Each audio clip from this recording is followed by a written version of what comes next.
Gitu. Kan kesini pengen ngaji kan, bukan lihat si Koko.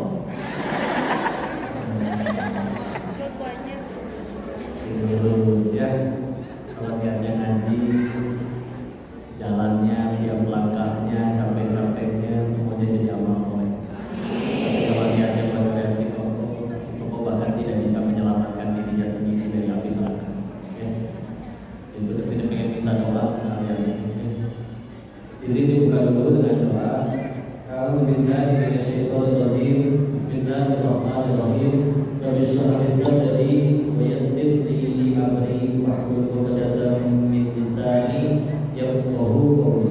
Rabbana zidna 'ilman warzuqna fahman bi rahmatika ya arhamar rahimin. Subhanaka la 'ilma lana illa ma 'allamtana innaka antal 'alimul hakim.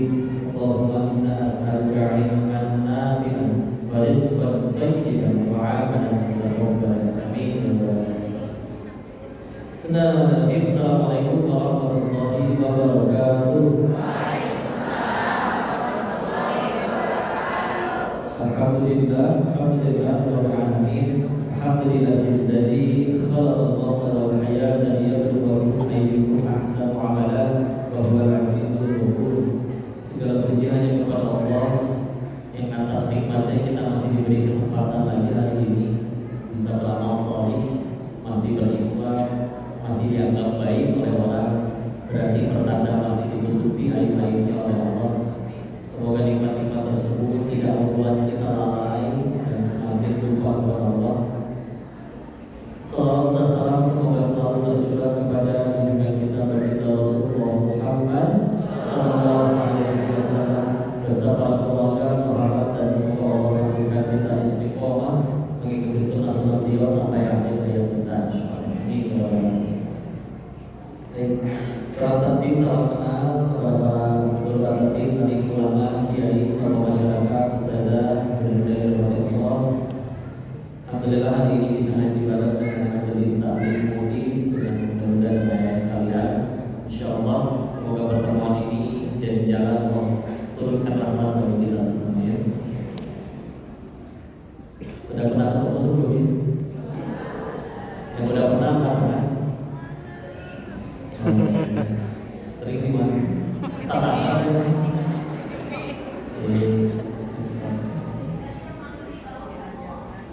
Yang manggil di bawah.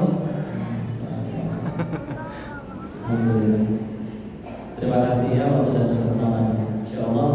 Jadi tadi juga di depan ada bahasan kamu ini atas izin Allah digerakkan untuk menulis buku ini, kitab aslinya kitab untuk jiwa yang tenang. Tadinya ngasih nama kayak ini, ya. Tapi ya atas kepentingan tim penerbit katanya jangan pakai kitab yang nggak terlalu berat.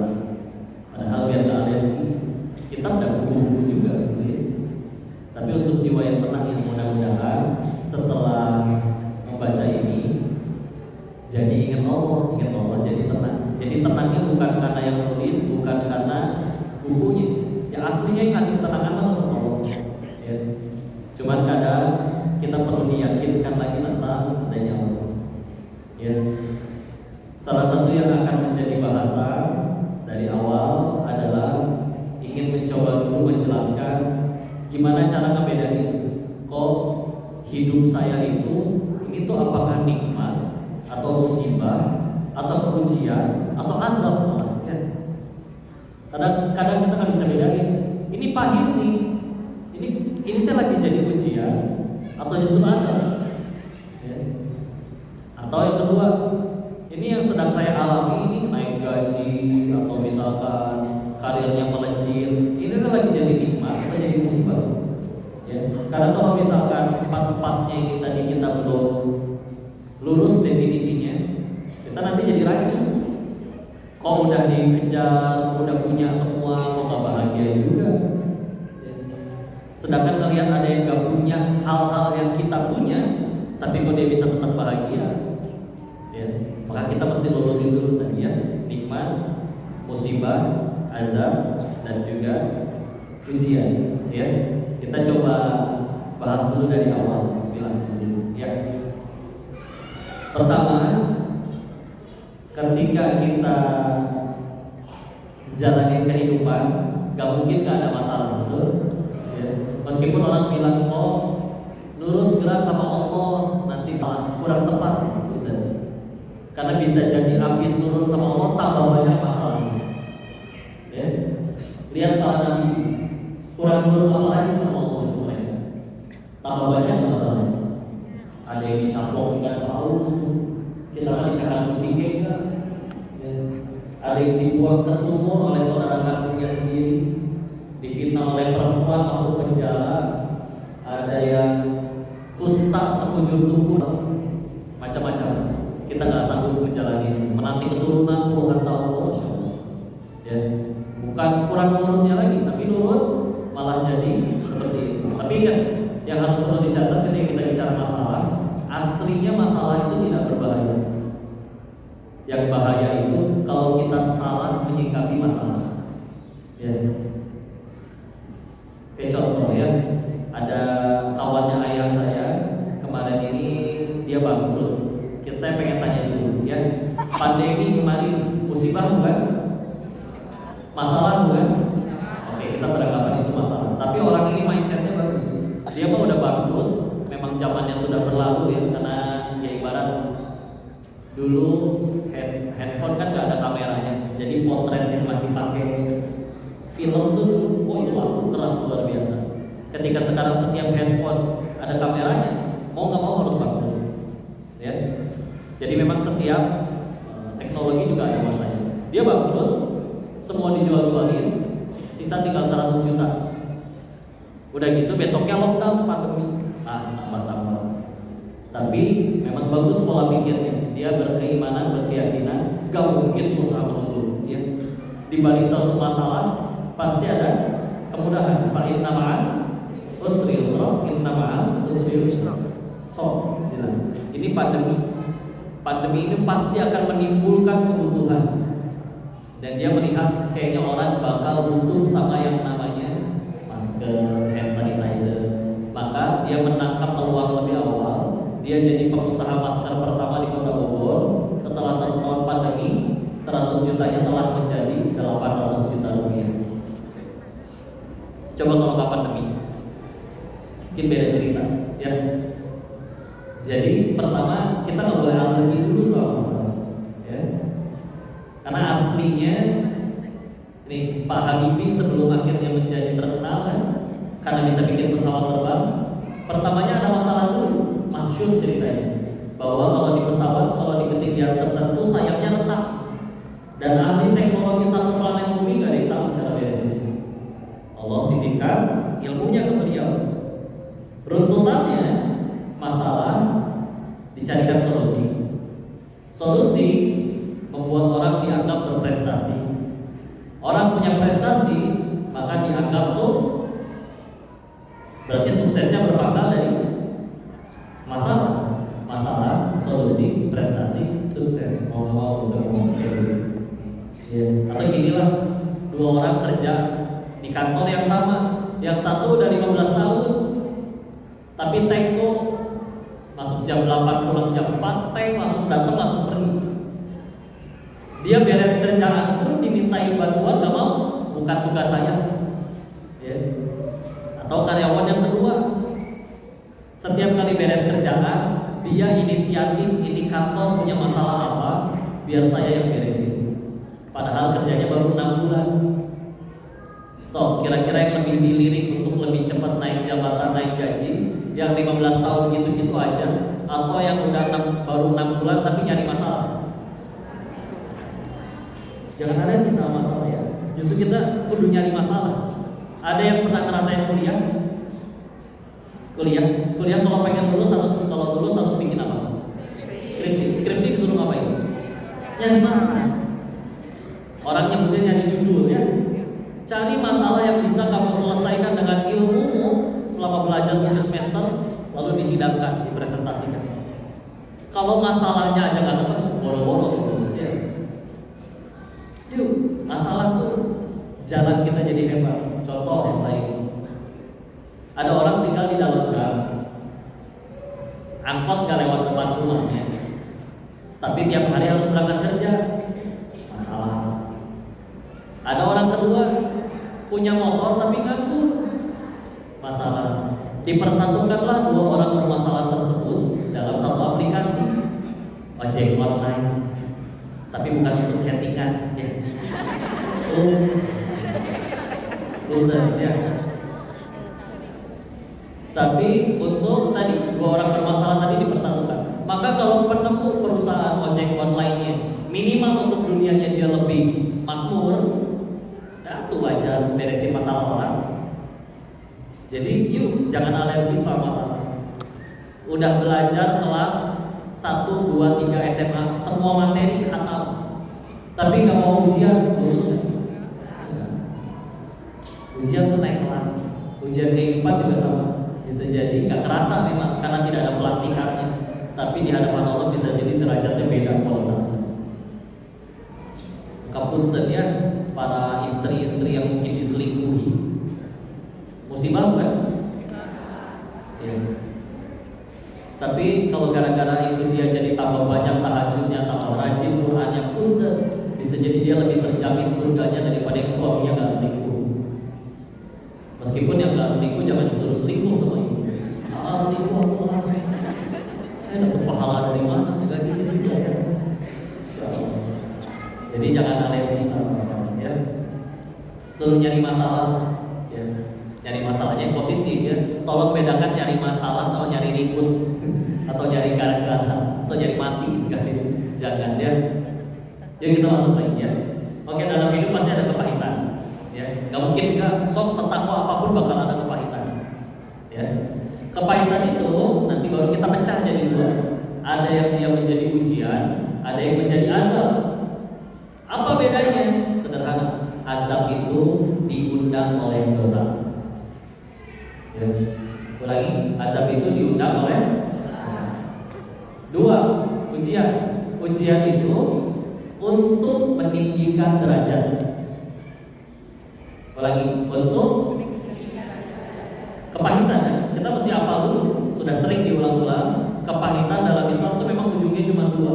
Kalau nggak menggugurkan dosa, pasti meninggikan derajat. Pecah dua kan? Ya tadi kalau buat gugurin dosa namanya azab. Kalau buat tinggiin derajat namanya ujian. Ya. Kok kalau aku kena masalah kayak gini, aku sadar sih aku punya dosa, berarti aku lagi diazab, berarti Allah benci ya? Enggak sama sekali. Azab itu pun justru tanda Allah sayang, karena Allah bersihin dulu di dunia. Kabayang kalau dibayarin di akhirat semua. Ya. Koruptor nggak pernah ketangkap berhasil melulu sampai meninggal ini. Kan repot kalau dibalasnya di sana. Coba kalau udah dibalas di dunia dulu, lumayan DP. Beneran DP. Ya. Jadi apalagi misalkan contoh main slot, LMY, ya, ruka. Apa istilah ruka semua? Ya. Punten ya. Kalau main judi teh pertolongan kalau kata saya. Kenapa? Jadi bisa berhenti. Dan kadang saya tanya, suka ada yang nanya, kok gimana cara berhenti main slot? Gampang, jangan demo sudah selesai. Jangan transfer lagi ke mereka. Tapi susah ya udah pilihannya dua, berhenti sendiri atau Allah paksa berhenti. Nah, sok kau pilih yang mana? Akhirnya kalah, jadi berhenti kan? Coba kalau nggak kalah, mana bisa berhenti? Soklah menang gitu, terus berhenti gitu, oh dijamin. Gak usah gitu besoknya sore udah demo lagi, ya, udah main lagi. Ngerasa dapatnya gampang, terus ada mindset kalau habis dari awal memang duitnya nggak ada, jadi habisnya nggak ngerasa rugi, yang penting modalnya masih ada. Ya. Giliran modalnya udah kecemplung, tenang. Kalau kalah 1 juta, aku tinggal main 2 juta. Kalah 2 juta, tinggal main 4 juta. Kalau 4 juta, aduh tabungan habis. Tenang, hanya butuh 1 kali lagi menang. Mbak, boleh pinjam duit ya? Sekali menang tinggal dibayar. Ternyata kalah lagi, makin hancur. Pikirannya makin buntu. Dapat uang cepat dari mana lagi 8 juta hari ini juga. Ya, tinggal dari judi. Yuk, gimana caranya. Hanya butuh satu kali kemenangan akan kembali semuanya. Ya. Cari lagi motor orang dipinjam ternyata malah dia jual. Bilangnya cuma uang sebenarnya. Karena hanya butuh sekali menang, tapi masalahnya kalau udah nyampe di lingkaran itu, kemenangan itu yang tidak akan datang. Karena di saat itu juga Bandar tahu dia akan lakuin segala macam cara untuk bisa main lagi. Karena hanya dari kami kamu bisa berbalik menang. Tapi masalahnya ketika udah nyampe tingkatan itu, setting nggak akan pernah menang. Ya. Nah menang di awal jadi bahas judi deh, gitu ya. Ya masya Allah, ditolong tuh beneran. Gara-gara kalah main judi, kan lumayan gugurin dosa diingat ya. Jadi berhenti. Masalah rezeki kok hilang nah, lahir dia emang gak bawa rezeki. Apalagi memang sebelum dilahirkan rezeki sudah Allah tentukan. Ketika setelah 120 hari di alam rahim janin itu ditiupkan ruh, kan sekaligus ditiupkan ditentukan rezeki. Ya.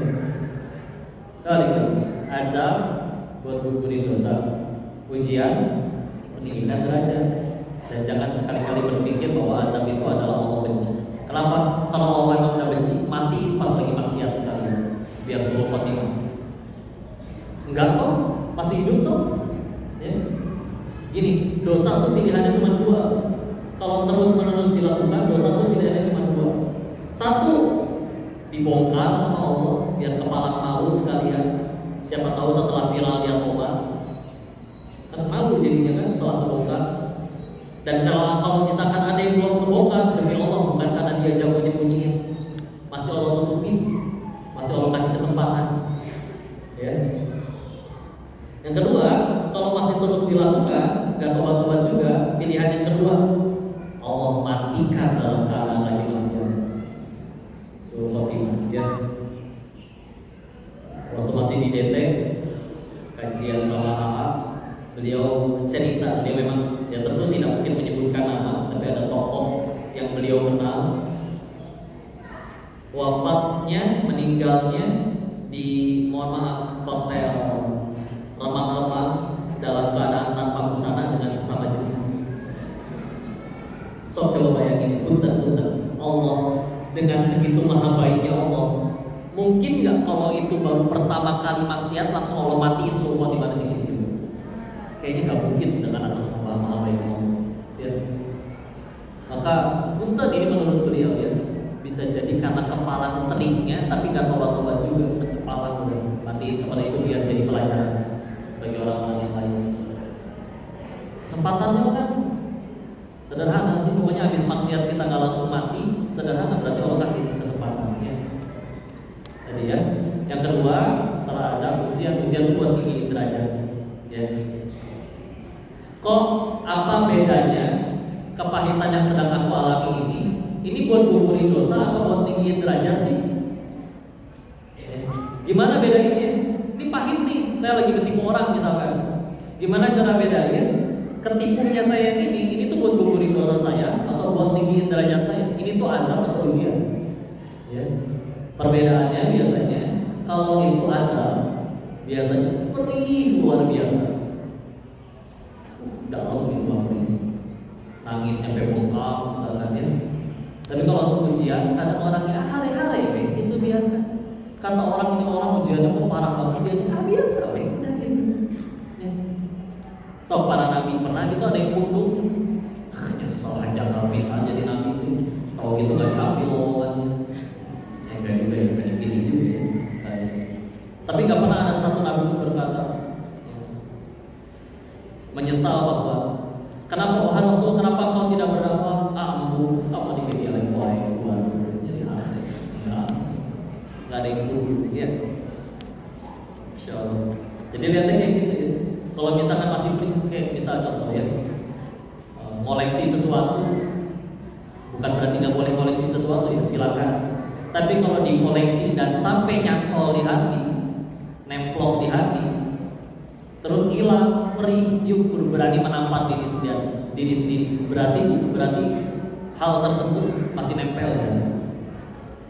Apa misalkan bagi orang yang koleksi buku komik, yang bela-belain sampai ke luar negeri beli tiket mahal demi serial buku komik yang itu, Dia hilang satu aja komiknya menjerit-jerit tuh nangis. Tapi giliran orang yang nggak koleksi, hilang satu lemari juga biasa aja. Nah, gampang lihatnya, ya.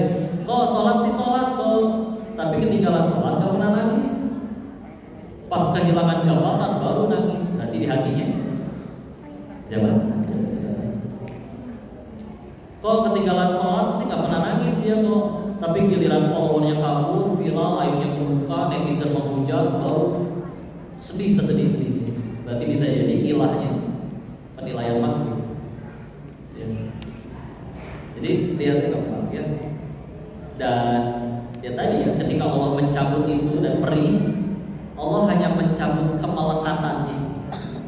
Saya izin salah satu yang paling banyak saya bahas di podcast adalah ya itulah Islam aslama yuslimu. Kamu gak akan bisa bahagia sebelum inna lillahi wa inna ilaihi raji'un. Sebelum meyakini bahwa semuanya itu bukan punya kita. Udah tahu bukan punya kita, tapi kita akuin sebagai milik kita. Oh aja itu penderitaan. Ya. Karena udah kita buktikan kok kalau kita baru sedih itu bukan kehilangan. Kayak contoh, siapa yang kesini naik motor? Ya. Nyampe depan motornya hilang, sedih nggak bu? Sedih. Tapi ada lagi namanya Pak Burhan, tinggalnya di desa Seragen, RT 3, RT 5, pokoknya ibu terkenal. Motor si bapak yang tidak dikenal itu hilang, ibu ikut sedih nggak? Jujur, sedih nggak motor itu hilang? Enggak. Kenapa? Karena bukan punya saya. Ya, dia empati turut berduka ya. Tapi beda rasanya kalau kita kehilangannya motor kita. Kenapa? Ya aku ketika mulai merasa memiliki, padahal aslinya inna lillahi wa inna ilaihi raji'un. Udah sama memiliki. Ya. Jadi ketika akhirnya dicabut-cabut itu oleh Allah, itu cuma sekedar dicabut kemelekatan yang bukan gak boleh punya, bukan. Tapi kalau udah terlalu nempel di hati, Allah tahu makin itu mendominasi hati, makin kamu sulit untuk bahagia.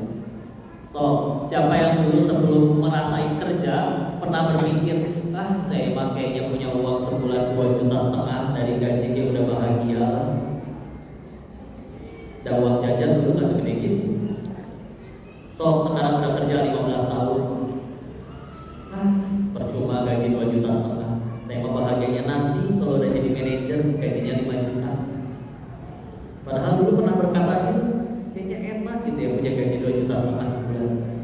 Sekarang nggak bahagia. Karena emang kalau misalkan dengan pengen bahagianya dengan memiliki jangan terus juga. Udah punya berapa pengen berapa lagi, pengen punya berapa. Udah punya satu pengen dua. Ya, ya itulah kerennya Islam ya. Aslama yuslim, melepaskan manusia dari perbudakan. Gak diperbudak orangnya, gak disuruh ngangkat yang berat-berat enggak, tapi diperbudak oleh keinginannya sendiri. Ya. Jadi gitu ya beda ini azab, ujian. Ya. Dan kalau ternyata itu masih perih, gak sia-sia. Karena pasti itu gugurin dosa. Kalau nanti kapan kok itu akan berakhir dia? Nanti ketika udah gak perih kan? Karena beda kan, hilang motor di hari pertama sama hilang motor di tahun ke-18. 18 tahun kemudian mah diketawain, iya ya bodoh juga saya dulu naruh motor di situ. Berikut kuncinya di dalamnya ada STNK, BPKB yang masih sisa cicilan semua di situ gitu.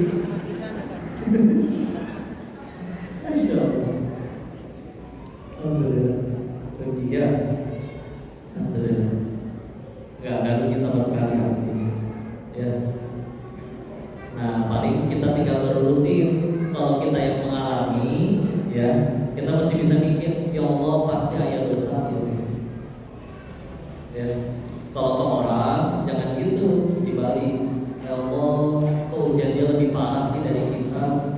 Berarti kau lebih mulia di hadapan Allah. Makanya diuji dengan sesuatu yang lebih berat dari kamu. Jangan dibalik. Orang ada masalah dosa lah ya sih gitu. Giliran ke diri sendiri, Allah teh seneng banget sih naikin derajat aku. Kembali ya. Ingat cerita ibu-ibu yang keluar dari Masjidil Haram cerita lama sebetulnya ya. Begitu keluar, memandang indah luasnya langit, banyak manusia, tanah lapang, tiba-tiba ada sesuatu yang hangat jatuh di dahinya, ceprot. Nah, tahu? Ayo, ya. Dia masuk ke dalam, ambil wudhu, sholat tobat. Beres keluar, ditungguin sama temannya. Perasaan keluarnya bareng, kenapa lama? Iya, tadi kena dulu. Kenapa kena dulu? Ya terus ke dalam sholat tobat. Kenapa kena dulu sholat tobat? Nah ini dia penjelasannya. Sholat sini gedung hari ini ya, sholat tinggal ya. Nih langit segede gini, tanah segini lapang, manusia segini banyak, pantat burung segede gitu, tarang saya segede gini. Gimana secara matematikanya bisa tepat di sini? Coba. Nimbrung satu ternyata ahli fisika, profesor. Betul juga. Kalau melihat massa jenis dari burungnya memang sudut kemiringan trigonometri sebentar, sin, cos, tan, seperti ya. Kelembapan udara, kecepatan angin, datang lagi ahli biologi. Ada yang lebih sulit. Tingkat kemulesan si burung. Bisa-bisanya mulus pas lihat ibu. Sok nah ceplos, ayo now. Tidak terima saya, tanda terima udah jelas di sini. Ada kene. Mau diambek burung kurang aja, ngerti burung bahasa Indonesia. Coba mau nyalahin siapa? Ngikutin Nabi Adam ya. Saya yang salah. Nabi Adam kan jatuhnya korban kalau mau jujur. Yang ngajakin makan buah siapa? Iblis. Aslinya tadinya mau nggak Nabi Adam? Nggak mau. Ibarat udah pengen di kelas, ada yang ngajak bolos, ikut. Ketika akhirnya ketangkep, dianya ditangkep, yang ngajak bolos nggak ditangkep. Ngomong apa ke guru BP? Nabi mah nggak diajak Pak. Apakah Nabi Adam ngomong gitu?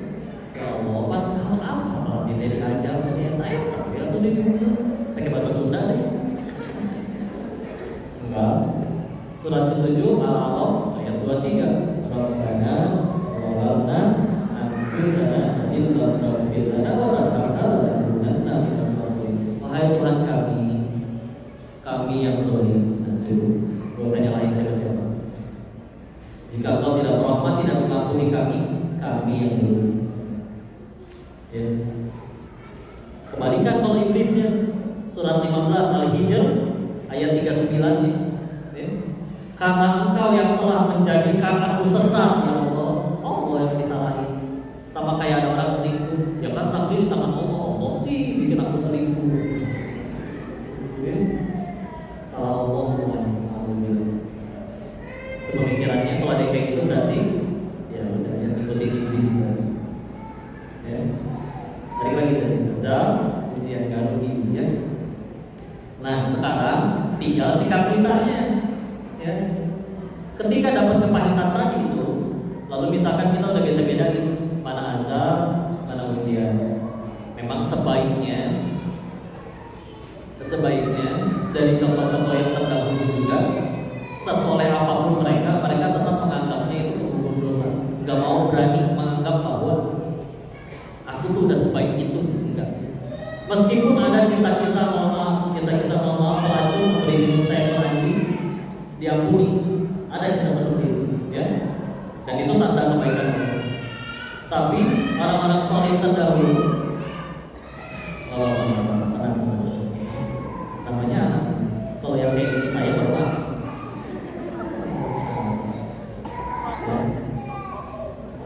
Karena aslinya yang memasukkan suara ini ke hati, ya Allah, ya. Mau ucapnya sebagus apapun, tidak ada gangguan suara seperti apapun. Kalau Allah tidak masukkan ke hati, nggak masuk. Mau ada suara apapun di luar kendala dan lain-lain, ada yang ngajak ngobrol lain, kata Allah masuk bisa berubah. Lanjut, ya. Tadi nyampe kelanjutan ya. Setelah akhirnya kita berusaha membedakan mana azab, mana ujian, ya.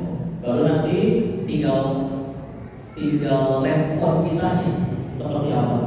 Ya, barulah respon yang akan menjadikan mana yang jadi nikmat, mana yang jadi musibah.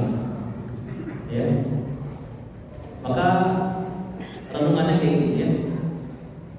Kalau MC membawakan acara, gak cuma di acara kajian, selalu dibuka dengan ucapan kita bersyukur atas nikmat iman, nikmat Islam.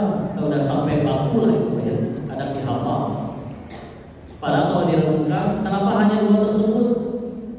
Emangnya punya harta gak nikmat? Emangnya punya jabatan gak nikmat?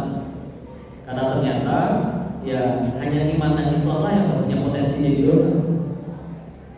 Selain itu masih bisa jadi dosa. So, tes buat contoh ya. Ibu tiba-tiba di SMS sama suami, ya, is istri ya, ya suami, mau ada apa suami? Ya. Uang belanja saya naikkan ya 20 juta. Perlombaan, gampang nyenengin ibu-ibu, dikasih khayalan udah bahagia. Makanya suka drama kan, hanya di drama mafia teknologi, Vincenzo namanya. Sok nyari preman di luar sana, susah nyari preman glowing ya. Tapi yang penting glowing hatinya ya. Maka lanjut tadi ya. Bahwa ibu dapat uang belanja tambahan 20 juta per minggu per pekan. Nikmat bukan? Ujian. Lagi? Kapan kau jadi nikmat? Kalau bisa jadi jalan tambah dekat kepada Allah. Gara-gara ada uang belanjanya naik, dia kurban. Atau tadinya kurbannya kambing jadi sapi, ya. Tadinya zakatnya gak dibayar, sekarang jadi dibayar. Kalau uangnya tambah banyak tapi dipakai maksiat, masa nikmat? Ada orang pengen maksiat bisa gak jadi gara-gara punya duit. Ini berarti gak punya duit, dia bisa jadi pertolongan. Jadi dia gak maksiat. Pernah bersyukur gak karena gak punya duit? Alhamdulillah ya Allah gak punya duit. Karena kalau Abdurrahman bin Auf pernah, ya, ya Allah kita bahas nanti ya. Jadi tadi ya, dari contoh tadi kita insya Allah dapat jawaban. Apa itu nikmat atau itu musibah? Nikmat kalau dulu kita mikirnya ketika keinginan dikabul ya, pengen jodoh dapat jodoh, pengen rumah dapat rumah, naik jabatan. Sekarang nikmat itu sederhana.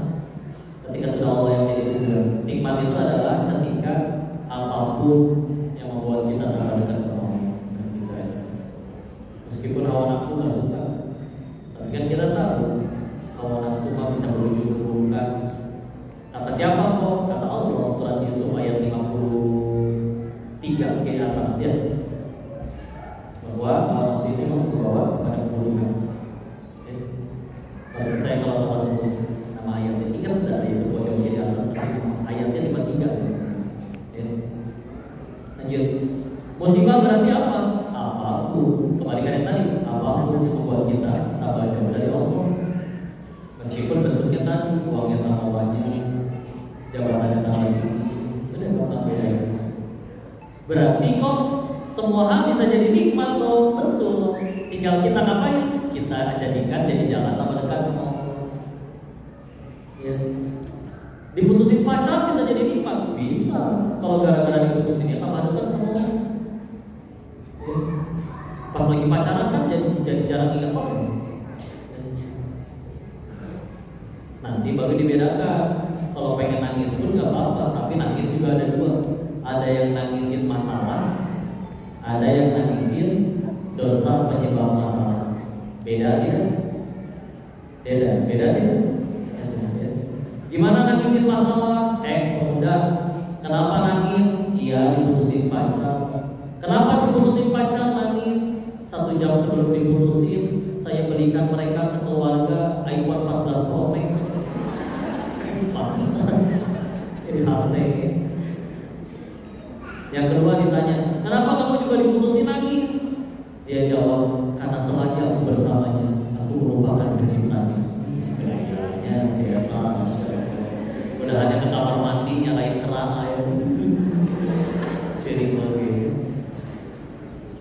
Insyaallah. Ya. Nah, sama seperti tadi yang kena kotoran buruk, menyadari menyalahin siapa udah mendingan jadikan jalan tol, jadikan jalan tol dekat kepada Allah. Karena salah satu sifat yang paling merusak ada orang-orang yang kalau terjadi sesuatu tuh sibuk nyalahin orang. Ada masalah di kantor, salah siapa sih ini? Begitu dapat kambing hitamnya, dia tambah sore enggak, tambah takwa enggak, tambah banyak sujudnya enggak, sibuk ngomporin. Emang gitu Pak, dia mah saya juga udah sering bilangin apa? So, ya. Jadi kalau definisi ini udah jelas, azab udah ngerti, ujian udah ngerti, nikmat udah ngerti, musibah udah ngerti, dan pola pikirnya sudah kejar apa yang Allah suka. Nih survei sederhana. Satu, kita punya keinginan tidak? Punya keinginan tidak? Dua, Allah punya keinginan tidak? Punya. Allah ingin kita selamat, Allah ingin kita bahagia. Pertanyaan ketiga, dari lahir sampai sekarang jawab jujur, lebih banyak mengejar keinginan Allah atau keinginan diri sendiri? Terus selama ini udah mengejar keinginan diri sendiri, kok banyak yang masih belum bahagia? Padahal tercapai. Ada yang kaya jadi kaya beneran, pengen viral beneran. Kan katanya semua sumber kebahagiaan. Pernah melihat yang kaya masih stres? Yang punya jabatan masih nyuri dari rakyatnya? Yang istrinya cantik tetap selingkuh? Kan makin tegas ya. Saya sedang tidak membahas suami. Insyaallah suami kalian soleh-soleh benar-benar. Kalau saya belum punya suaminya doa. Ya. Jangan ambil lagi kalau udah nikah. Kemarin ada yang lebih amin. So, siapa yang suaminya selingkuh? Amin. Jangan amin atau keceplosan. Kadang ketika ditanya, melihat sekelilingnya angkat tangan, dia ikut angkat tangan dulu, baru sampai nanya, apaan sih? Tapi udah angkat tangan. Insyaallah. Ya. Kalau emang itu semua sumber kebahagiaan, harusnya selesai urusan manusia. Ya. Kenapa menderita? Sederhana. Karena kita meletakkan bahagia kita pada apa yang kita suka, bukan pada apa yang Allah suka.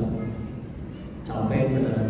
Yuk, perlu berapa kali lagi patah hati, sedih dan kecewa, baru kita sadar bahwa bahagia itu bukan pada apa yang kita suka, tapi pada apa yang Allah suka. Ingat kata Imam Ibnu Taimiyah waktu ngaji kitab beliau dalam Usul Satu di Asari, beliau bilang ini. Kata Imam Ibnu Taimiyah, orang itu menderita dua alasannya. Satu, dia membaguskan dunianya, tapi menghancurkan akhiratnya. Apa? Bagusin dunianya, tapi hancurkan akhiratnya. Ibarat ginilah, kita semua bakal pulang ke rumah masing-masing. Misalkan rumah kita di pojok, buat ke sana harus naik jembatan. Kira-kira ada nggak orang yang mempercantik jembatannya saja, tapi rumahnya dibiarkan bobrok?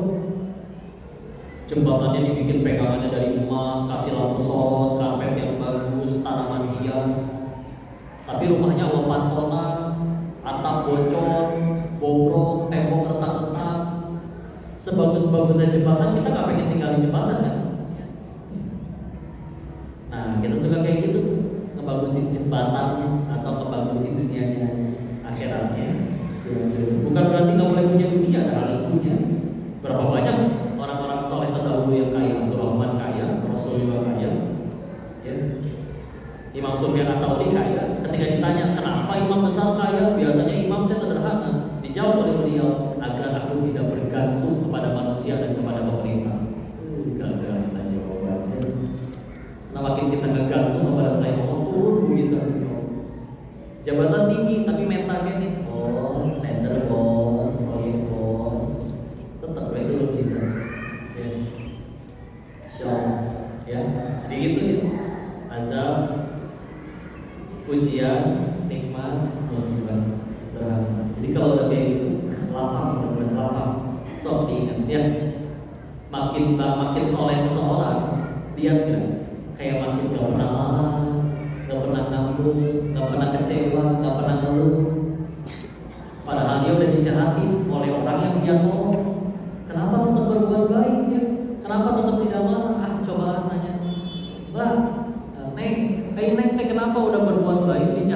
dia, malah nggak marah sama sekali. Dijawab, buat apa saya marah? Marah juga nggak jadi solusi. Dia zolim, ya dia yang dihukum sama Allah, bukan saya. Kan berarti tidak mungkin saya dihukum untuk sesuatu yang tidak saya lakukan. Tapi kan tetap aja dia zolim. Saya bakal mati, tapi cita-cita ke surga. Nabi Adam aja diusir dari surga karena satu dosa. Saya yang pengen ke surga, emang dosanya cuma satu. Dosa seueun, tapi pengen ke surga. Ibadah sakitu-kitu nah, sholat 4 rakaat wae, istighfar kurang, sedekah apalagi bisa. Tapi pengen ke surga, butuh penggugur dosa ditolong ke Allah. Si eta we kafirna.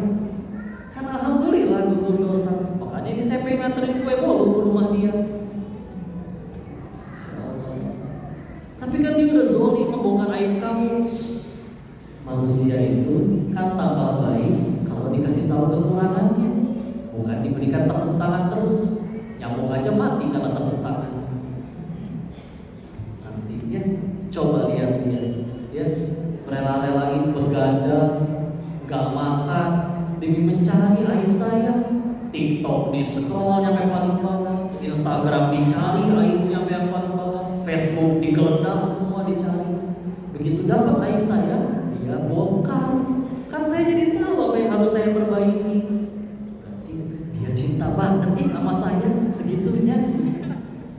Coba orang yang akunya sayang sama saya, enggak bela-belain 24 jam nyari kekurangan saya.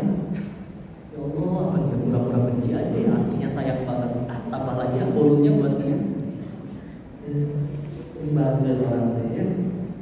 Tapi kan gara-gara dia bongkar aib kamu jadi dihina. Kehinaan yang orang sebut lebih sedikit daripada kehinaan saya yang asli. Dia cuma ngebongkar, dasar Denis kamu banyak ngomong. Orang gak tahu itu banyak utang, banyak cicilan. Gak cuma banyak ngomong, tapi kita mah suka gampang ngomong. Ya capek ya. Tapi kan kelakuannya nyebelin kok. Kelakuan nyebelin. Kan alhamdulillah meninggal gak ditanya kelakuan dia, ditanya kelakuan masing-masing. Apa kita meninggal ditanya, wahai Denis, kamu tahu nggak tentang apa kelakuannya? Gak akan ditanya gitu. Ya. Tapi tetap aja udah berbuat baik dia malah jahat.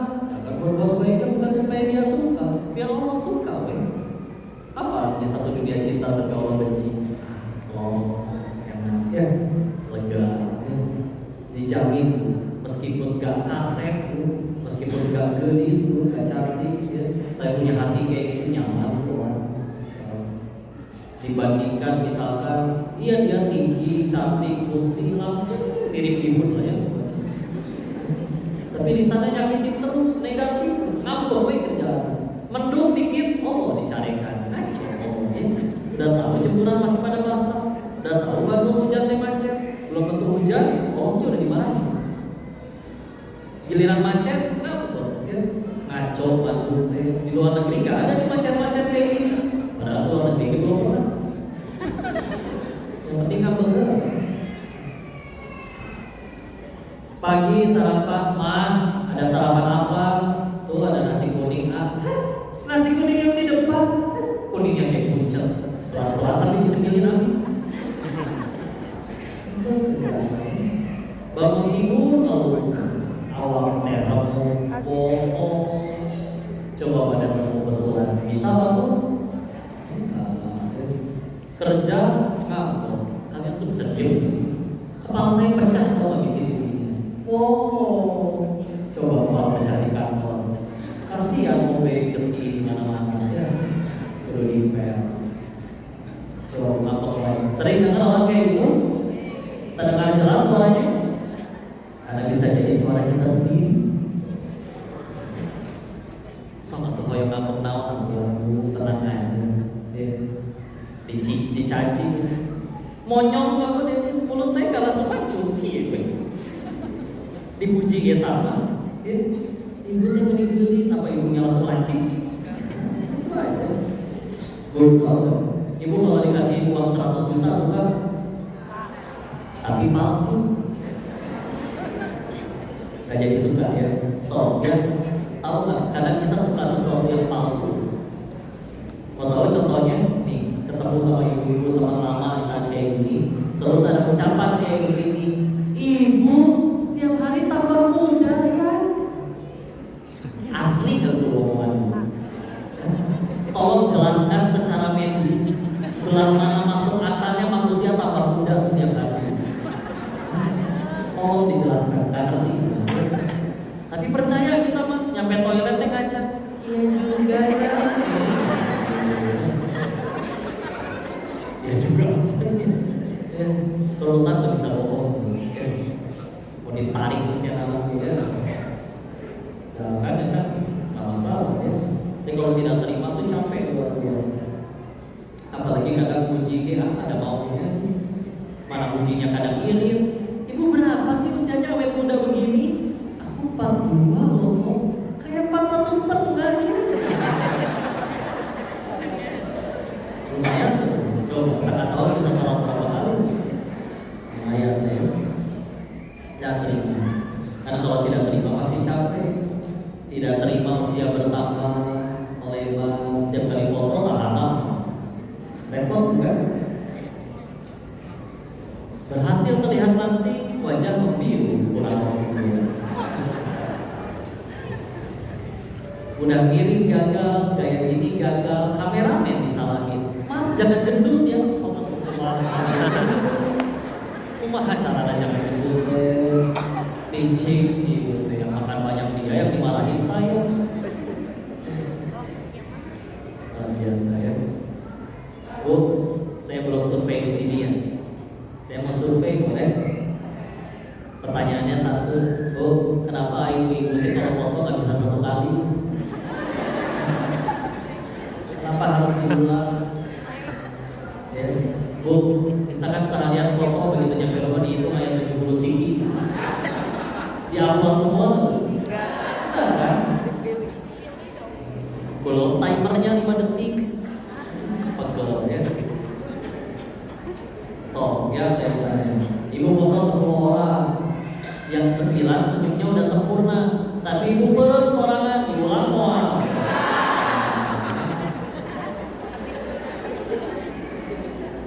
Ulang foto yang kedua, yang 9 perut, ibu udah cantik sendiri, itu kan yang diposting.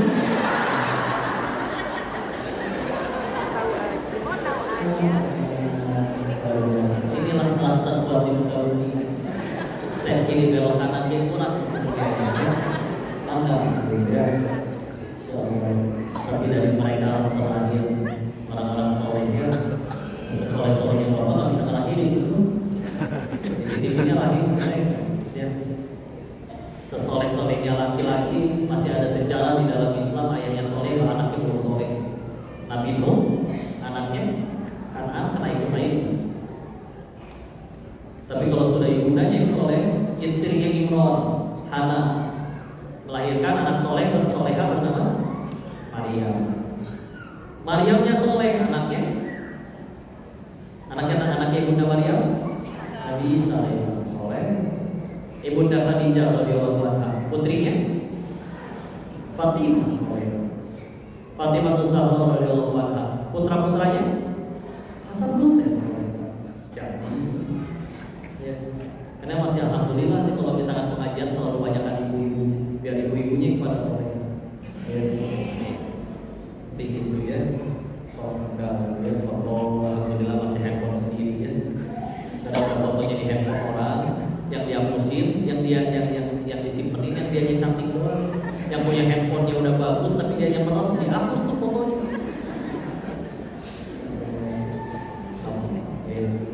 Inilah insyaallah. Ini gimana ya? Dibilang kalau misalkan pengen terus-terusan, ini nggak mungkin juga. Ini harus satu suami bawa 3 istri atau gimana? Perbandingannya segini banyak ya.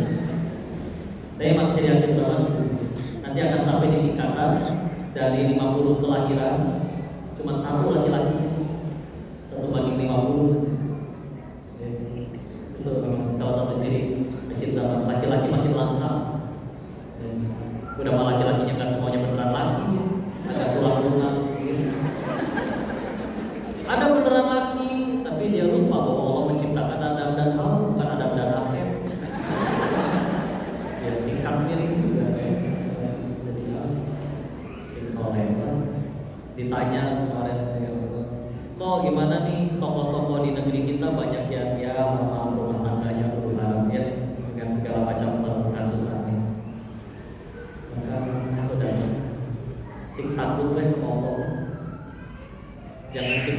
apa yang kita suka, sibuk mencari ngomong suka aja.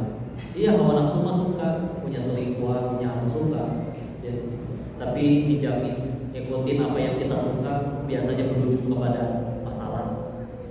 Segitu teh cuma satu yang kebahas, ya. Sedangkan di juz 28 ada nama surat ke-64 At-Taghabun. Ayat 9-nya yauma yajma'ukum liyaumil jam'i dzalika yaumut taghabun. Itu akan ada hari yang dimana namanya adalah yaumut taghabun. Salah satu terjemahannya hari ditampakkan segala dosa. Ya. Di dunia ketahuan satu dosa aja bisa rujit luar biasa. Ya. Ada orang yang ngakunya punya kuasa, tahu-tahu anaknya jadi tengil, kebukin anak orang sampai koma, kasus yang ngerempet kemana? Ya. Segitu dia baru satu kasus. Ya. Padahal kalau nanti di hari akhir semuanya dibahas oleh Allah. Ya. Kalau nonton TV suka ini, nonton acara ada namanya 86 atau acara apa sih polisi-polisi gitu ya, ngegerebekin tempat, kadang tempat mesum digerebek ya. Salah satu episode yang saya tontonnya waktu itu, jadi ada pasangan belum menikah ketemu di hotel. Ditanya-tanya, ternyata mohon maaf dia memang menolak, dirinya bukan pelacur, memang suka sama suka, pengen gitu ya. Maka karena bukan pemerkosaan, ya, bukan prostitusi, jadi akhirnya ya udah, kalau nggak mau dibawa ke kantor, dipulangnya di mana? Yuk kita datengin orang tuanya. Si perempuannya itu langsung mulai nangis, ngejerit-jerit, nyampe ngaguling-guling lah itu kekosodan. Kekosodan nyampe mohon-mohon masih bawa, jangan.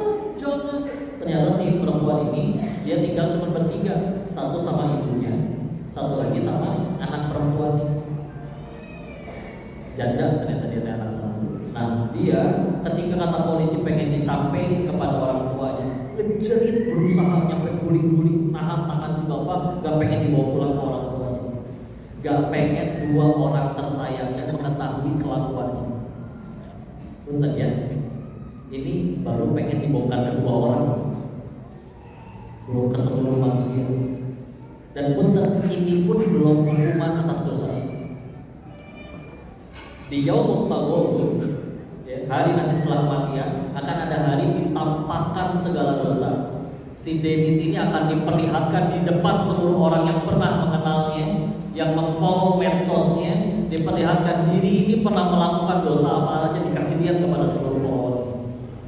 Di hadapan orang yang katanya kagum kepadanya, dibongkar semua oleh Allah. Kalau nggak tahu ya. Dan itu pun lihat di dunia belum dibongkar ke seluruh makhluk, baru dibongkar hanya kedua orang saja bisa segitu menderita.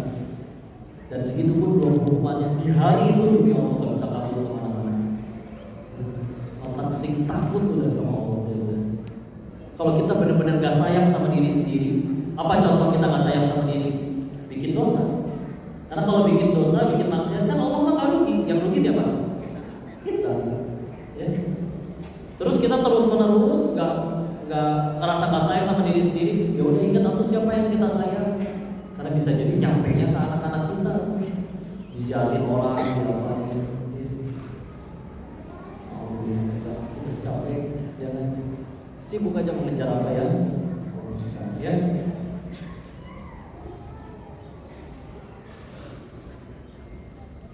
Oh iya, insya Allah ya. Nanti kita izin jeda sebentar, sambil izin untuk nanti akan diadakan daripada bidadari Sunduk ya, untuk membantu dakwahnya MTI, namanya Majelis Ta'lim, dia berdiri sendiri ya. Kalau bukan dari para orang-orang yang mau melembutkan hatinya untuk ini berbagi, maka ya sulit untuk bisa berjalan. Menyediakan tempat terbaik, menyediakan berbagai macam sarana ya. Masya Allah. Silakan nanti dilanjutkan oleh para bidadari Sunduk. Ingat dulu ada orang solih, pengusaha solih kaya. Dia punya kebiasaan. Kebiasaannya adalah setiap kali jualan disisain buat modal besok, sisanya disedekahin. Ditanyakan sama sesama pengusaha lain, Kamu nggak sayang sama harta kamu? Invest dong seperti kita.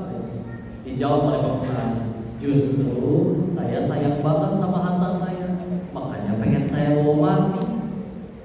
Gimana cara bawa matinya? Ditransfer ke rekening akhirat. Kayak silakan ya. Diberikan yang terbaik. Ingat yang terbaik ya, bukan yang terbanyak. Ya. Karena 10.000 itu bisa jadi lebih baik daripada yang 1 miliar. Kenapa? Yang 10.000 tinggal 2 di kantong, yang umum sama yang koneng. Cepat sama goceng. Ya Allah, ini yang terbaik. Ya Allah, nggak apa-apa saya goceng. Dibandingkan yang 1 miliar, tapi dia masih ada sisa di rekeningnya 10 triliun lagi. 0,001%-nya berarti. Ya silakan sambil diadakan sambil kita bersolawat ya. Sallallahu ala Muhammad.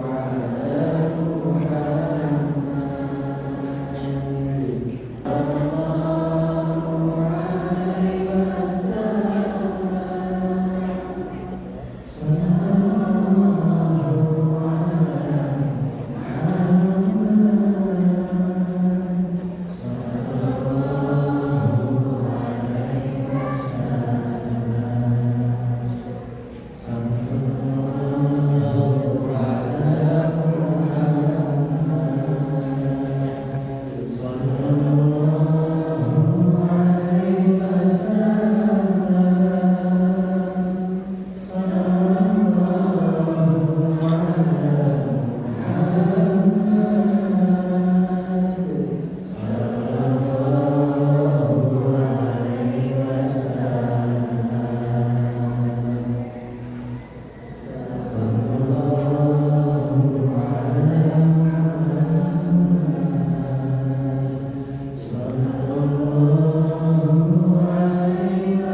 Sallallahu ala Muhammad.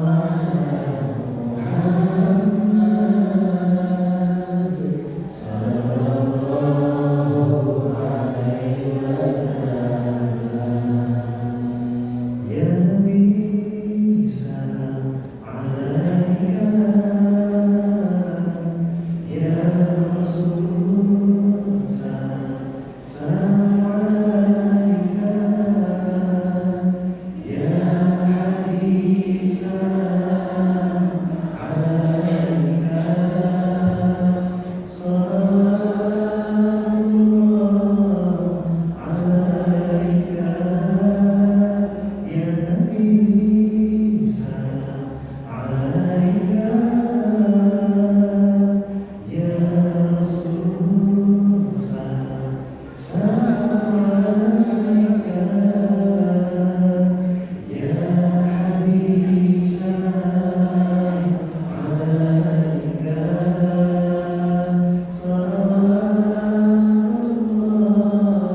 Ya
Semuanya ternyata bisa kita jadikan kebaikan, asal ternyata dilihatnya pakai kacamata ini, ya. Nah, bagi orang beriman tidak ada yang tidak baik. Tapi kalau ditanya apa yang baik bagi orang beriman, apapun yang membuat dirinya apa dekat kepada Allah. Ya. Silakan, insyaallah silakan kita ada tanya jawab atau ibu tuh lebih pengen langsung foto-foto. Boleh bertanya ya Ustaz? Ya. Lagi ini temanya sangat menarik sekali, yaitu bahagia tanpa hutang ya. Insya Allah ya, segala privasi terjaga ya. Tapi juga boleh sekalian curhat kapan lagi nih sama Koko ya, Insya Allah. Ustaz yang tidak bertemu sejak akhir tahun lalu ya, di Masjid Insya Allah. Masa dia sudah, oh, itu semua. Tolong. Bismillahirrahmanirrahim. Hanya Pak Ustaz, tadi kan dikatakan kalau azan itu ditunda sampai untuk evaluasi diri Pak Ustaz, apakah tolak ukur kalau Allah itu sudah membersihkan dosa-dosa kita atau apa? Baik, silakan. Baik, pertanyaannya tadi kita bahas bahwa azab itu diundangnya oleh dosa. Ada nggak sih tolak ukurnya bahwa Allah itu sudah mengampuni dosa-dosa kita? Ya, memang ini sesuatu yang tidak ada notifikasinya ya. Meskipun udah keluar, sejauh ini Allah itu belum pernah dapat SMS selamat kalau Anda telah diterima. Kalau ada mungkin lebih enak ya. Tapi ya sengaja biar kita terus-menerus sibuk bersama Allah. Adapun caranya, sebagai guru kami mengingatkan hadis yang dari Muawiyah bin Abi Sufyan radhiyallahu anhu, Allah Rasulullah SAW bersabda, "Man yuridillahu bihi khairan yufaqihu fid-din." Barang siapa yang Allah inginkan kebaikan pada dirinya, maka Allah akan pahamkan dia kepada agama. Gak bisa kan bicara tentang langsung paham agama itu mustahil, karena tiba-tiba langsung hafal 30 juz itu gimana juga ya. Tapi yang unik ternyata makna khairannya di situ.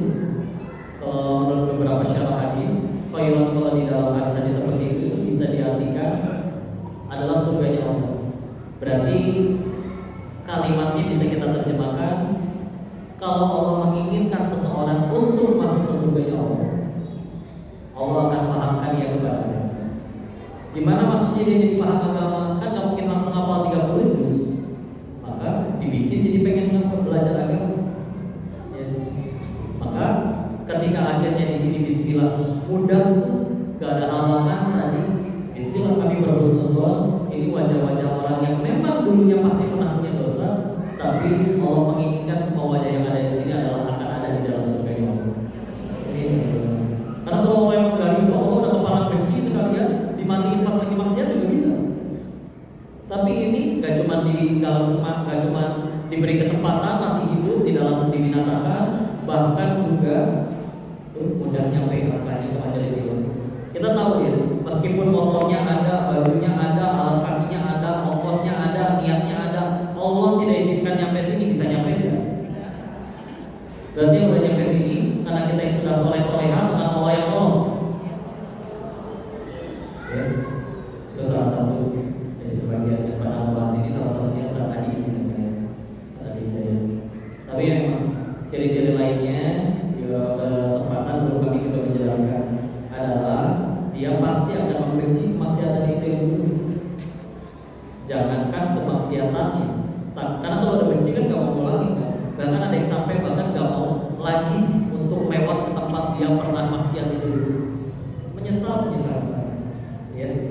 Dan ketika akhirnya sudah menyesali itu, pertobatan itu datang, tadi pasti lebih mudah untuk beramal sholih. Dulu perasaan sholat itu berat, kok sekarang jauh lebih gampang. Dulu alarm berapa juga selalu kebablasan. Sekarang nggak pakai alarm juga baru, misalkan, ya.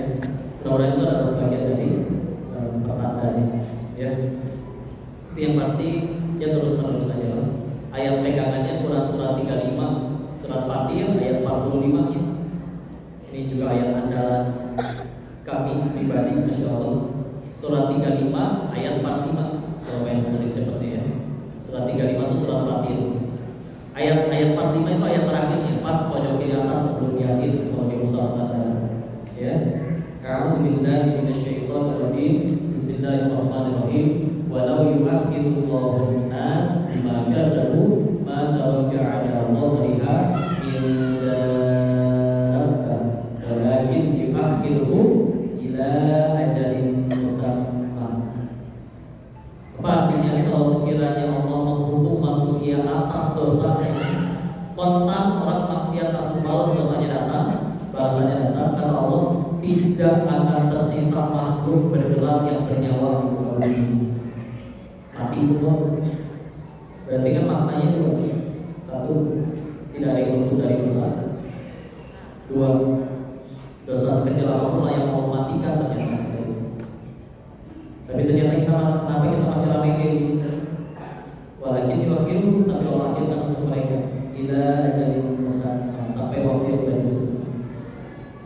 Jadi bahkan ada pertanda dari punten habis maksiat kita nggak langsung mati, itu aja pertanda bahwa Allah masih buka peluang untuk aku yang dulu.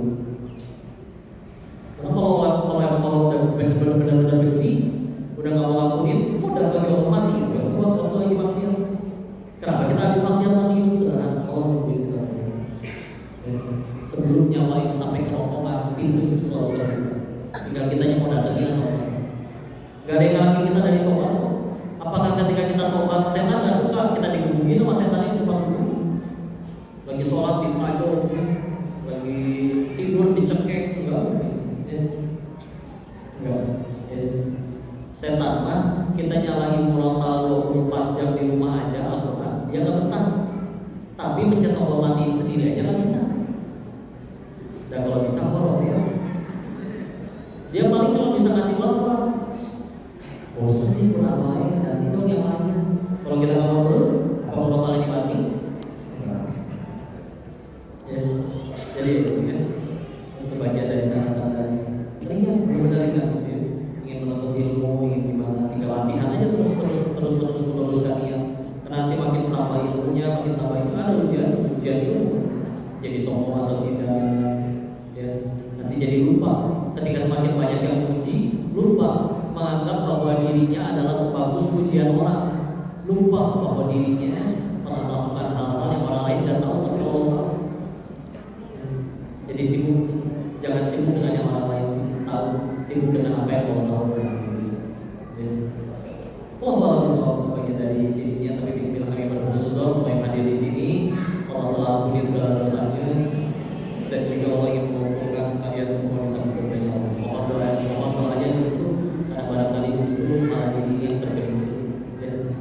Yang dengar bisa jadi dapat maksiat, yang ngomong bisa jadi ke neraka sendiri ketika saya salahnya, ya. Maka tolong didoakan ya Allah, semoga itu kokoh di depan benar-benar ngamali di ngomong, gak cuma ngomong doang,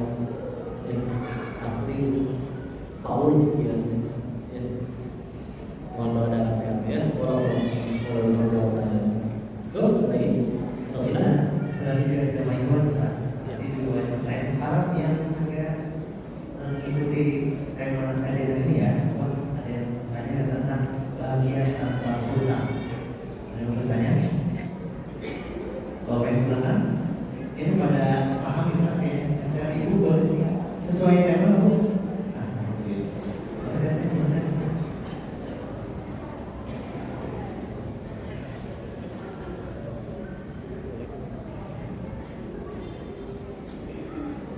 Bismillahirrahmanirrahim. Assalamualaikum warahmatullahi wabarakatuh. Waalaikumsalam. Selamat siang, Pak Ustadz. Saya mau bertanya. Ketika kita merasa mungkin ketika kita punya masalah, contohnya terlilit hutang, terus kita merasa berat pikirannya, terus kita kepada Allah, ya Allah, sampai kapan ini ujian berakhir? Terus bagaimana solusinya? Terus kita merasa memaksa ingin diakhiri gitu. Bagaimana ya Allah? Kenapa ini terus begini? Apakah kita salah ketika kita berdoa merasa bahwa kita ini memaksa kepada Allah, terus merasa ujian ini tidak berakhir? Terus bagusnya untuk berdoa yang baiknya seperti apa? Kata-kata yang baik dan indah mungkin yang pantas diucapkan kepada Allah. Seperti itu Pak Ustadz. Wassalamualaikum warahmatullahi wabarakatuh. Waalaikumsalam warahmatullahi wabarakatuh. Baik, bismillah insyaallah. Apakah salah atau gimana kalau kita berdoa memaksa kepada Allah? Kalau jatuhnya kayak tadi mah menurut saya tidak memaksa. Maksa mah kayak gini, ya Allah kabulkan semua. Kalau memaksa, atau ada yang saking santai dia menurut saking tawakan, ya Allah apa benar amin. Coba. Tapi kalau misalnya tadi Allah kabulkan ya Allah, itu memang hibah ya saya bilang, nggak apa-apa. Selagi mengharapnya masih ke Allah masih nggak apa-apa. Ya. Bahkan, tapi memang yuk fokus dari setiap masalah yang kita alami itu jangan agar melulu supaya sekedar dikabul doanya. Tapi yang lebih bernilai daripada itu semua adalah akhirnya jadi dekatnya kita kepada Allah. Atau kalau akhirnya kita sadar bahwa ini diundang oleh dosa kita, yang lebih penting bukan akhirnya masalahnya selesai atau enggak, tapi yang lebih penting adalah gara-gara hal itu apakah saya jadi diampuni Allah atau enggak. Kadang-kadang orang salah fokus, aibnya kebuka, lebih dipikirin apa? Nama baiknya di hadapan netizen. Padahal yang lebih penting untuk dipikirin, lihat apakah gara-gara ini aku jadi diampuni sama Allah. Padahal akhirnya netizen kembali cinta, tapi Allah belum mengampuni karena dia nggak tobat-tobat, tetap masalah, terbahaya. Meskipun masalahnya nggak beres-beres, tapi gara-gara itu dia bersih dari dosa, tambah tinggi derajatnya di sisi Allah, di hari akhir bisa jadi mereka semua yang iri sama dia. Ya. Di hadis riwayat Ibnu Majah, Allah Rasulullah SAW bersabda katanya, akan ada hari di mana orang berharap menggunting-gunting tangan mereka sendiri ketika mereka melihat ada orang yang di dunia hidupnya lebih pahit, tapi dia bersabar, lalu Allah perlihatkan surga senikmat apa yang menanti dirinya.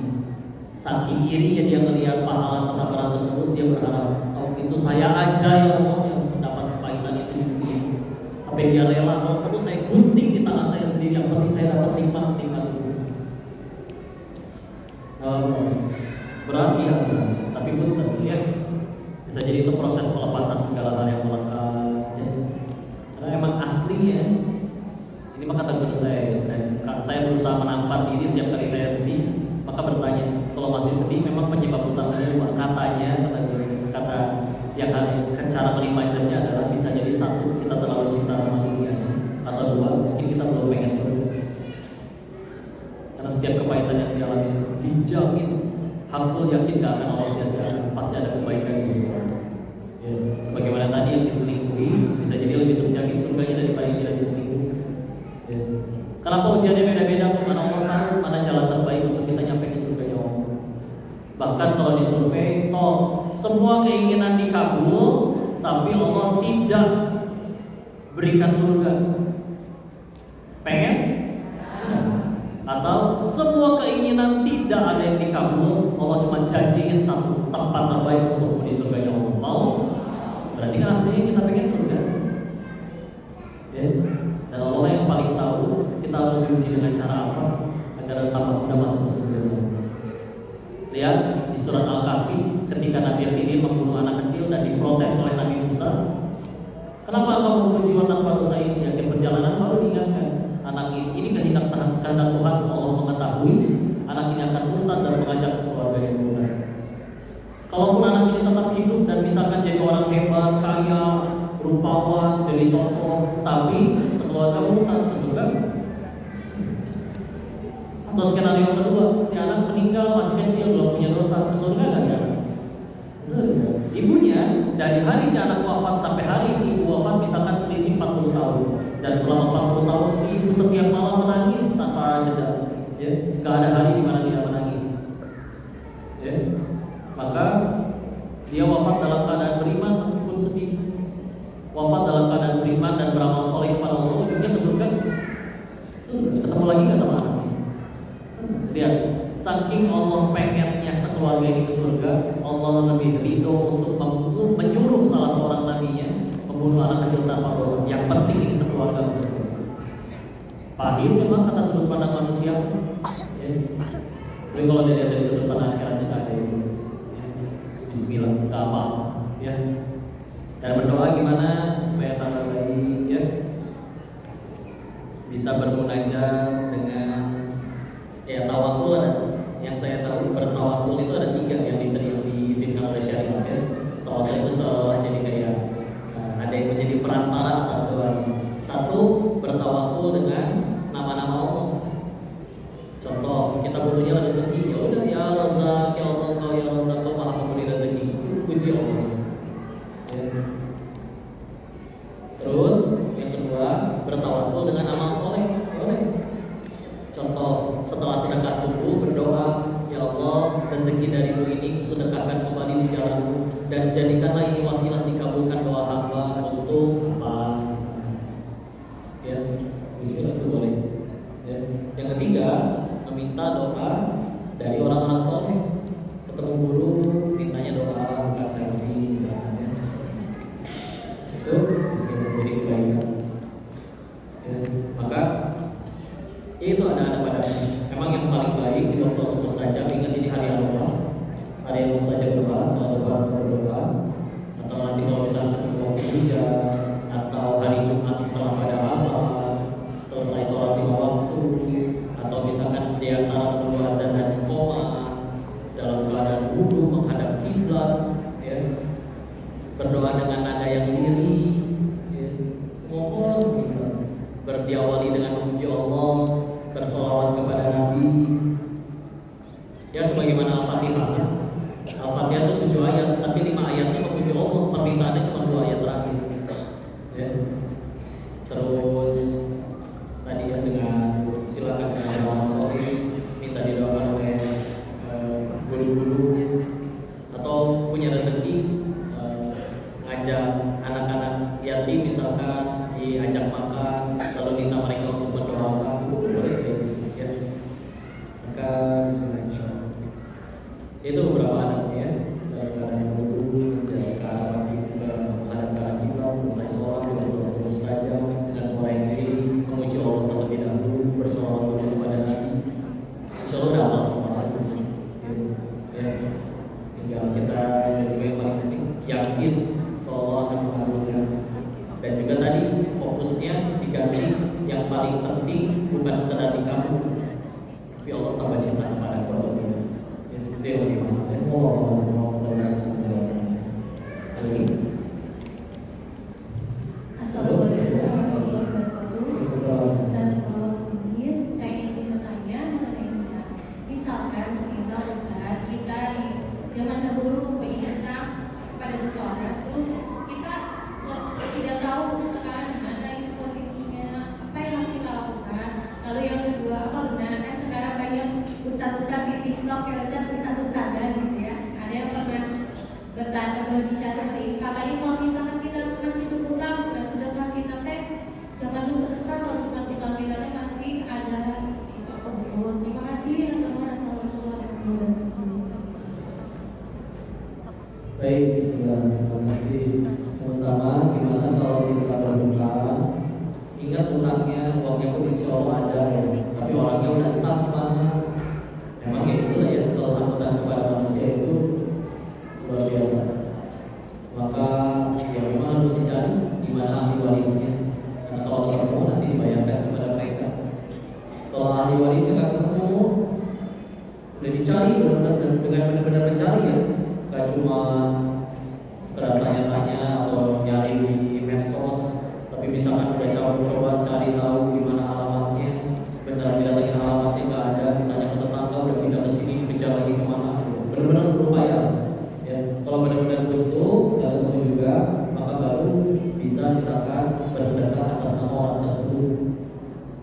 jadi pahala jariah bagi orang tersebut.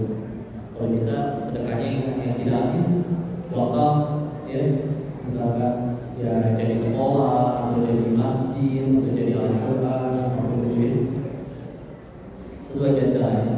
Terus kalau misalkan tadi yang kedua teh, kalau ada hutang terus kalau boleh sedekah dulu, memang hutang hukumnya lebih wajib sih daripada bersedekah.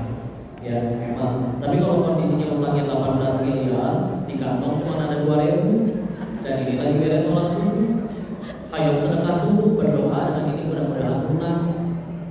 Ya bukan berarti nggak boleh juga yang saya ketahui. Ya, walaupun mungkin memang kalau iya secara hukum itu ya hutang hukumnya wajib, sedekah hukumnya ya sedekah bahkan luas kan. Senyum kepada saudara kita juga sedekah. Ya, tapi yang saya tahu bukan nyampe larangan. Mungkin yang sampai dilarang itu adalah jelas-jelas uang hutangnya misalkan 100.000 hutangnya di kantong ada 100.000, tapi kita sedekah dulu hutangnya nanti. Padahal orang yang diutangin ada di situ, uangnya juga kita sampai untuk bayar. Yang itu anjurannya harus dibuat kepada yang hutang. Kan nanti tergantung kondisinya kayak seperti apa. Ya, tapi bismillah ya, Allah Maha Kaya. Selagi kita melayani diri kita untuk dibantu hutangnya orang soleh, Allah mudah menolong terus. Ya, itu mungkin yang saya. Sebelumnya pertanyaan yang terakhir, Ustaz, ada yang mengenai dulu ini ada informasi terkait dengan kesehatan ibu-ibu atau bapak-bapak yang butuh tempat untuk mengecek kesehatan jika ada poliklinik. Di sini ada namanya Poliklinikum Fisioterapi Laboratorium Klinik Pratama Inggit Garasi, Jalan Flores nomor 6 Bandung. Untuk pasien dan juga yang butuh obat ini ada voucher gratis yang mau bagi-bagi. Kemudian juga untuk fisioterapi juga ini gratis. Baik, yang perlu tanya dari Ikhwan, Salam ketepi untuk bisa di sana ya.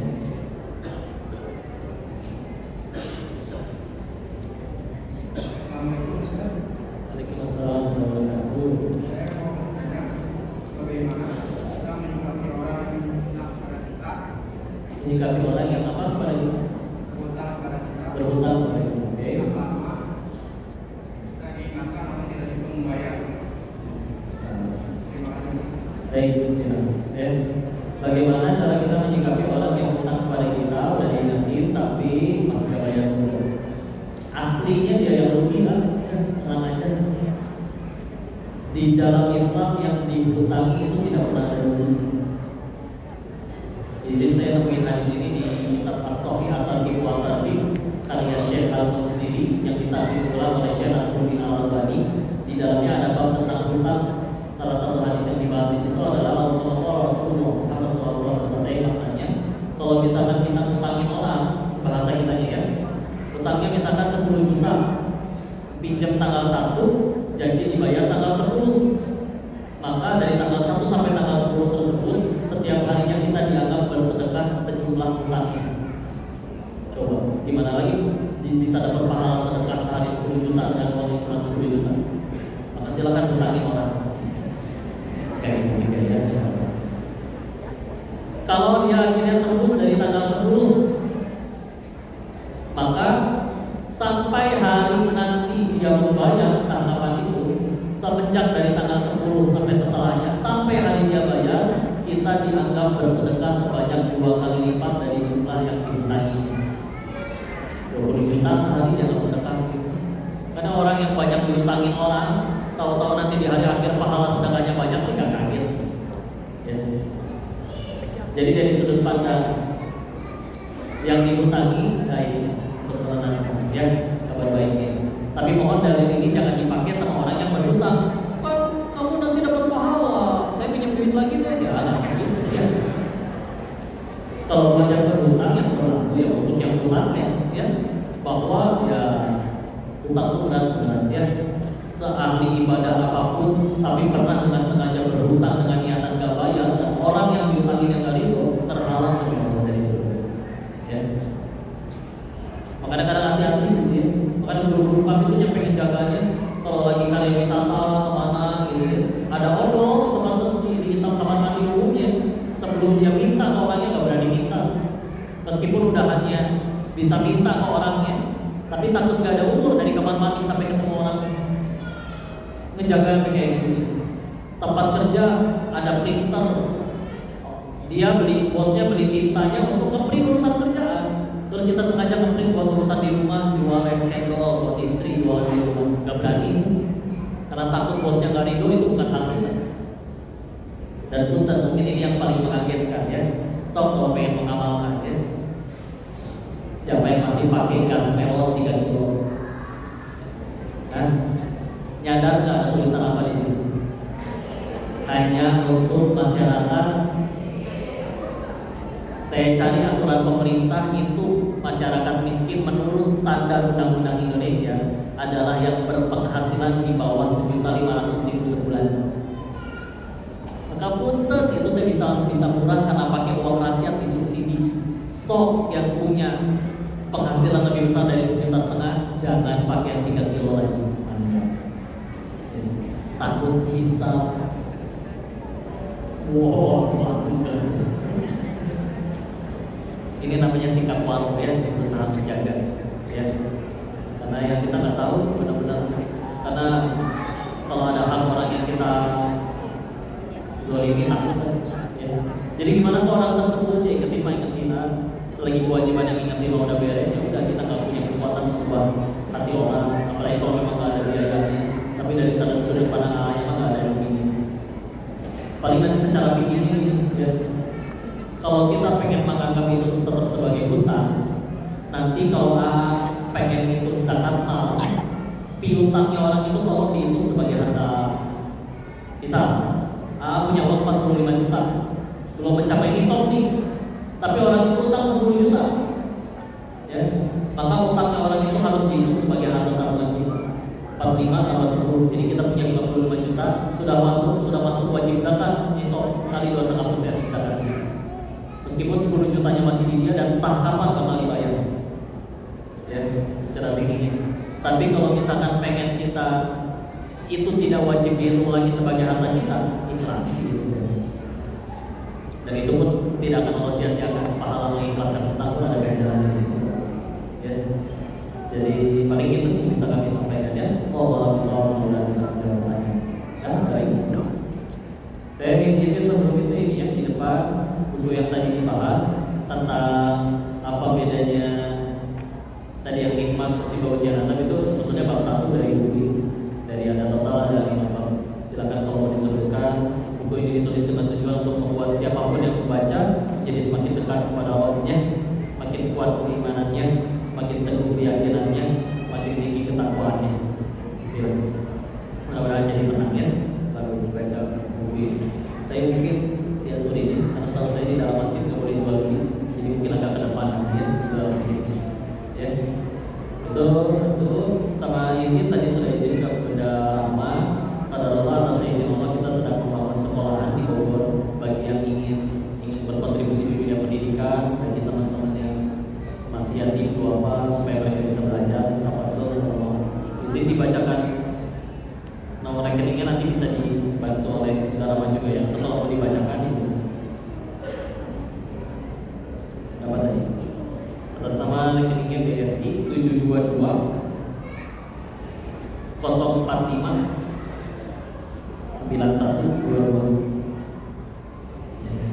722 045 9122 atas nama Yayasan Berkah Elaborasi Edukasi Quran. Mudah-mudahan bisa jadi wakaf yang bermanfaat ya. Seikhlasnya tanpa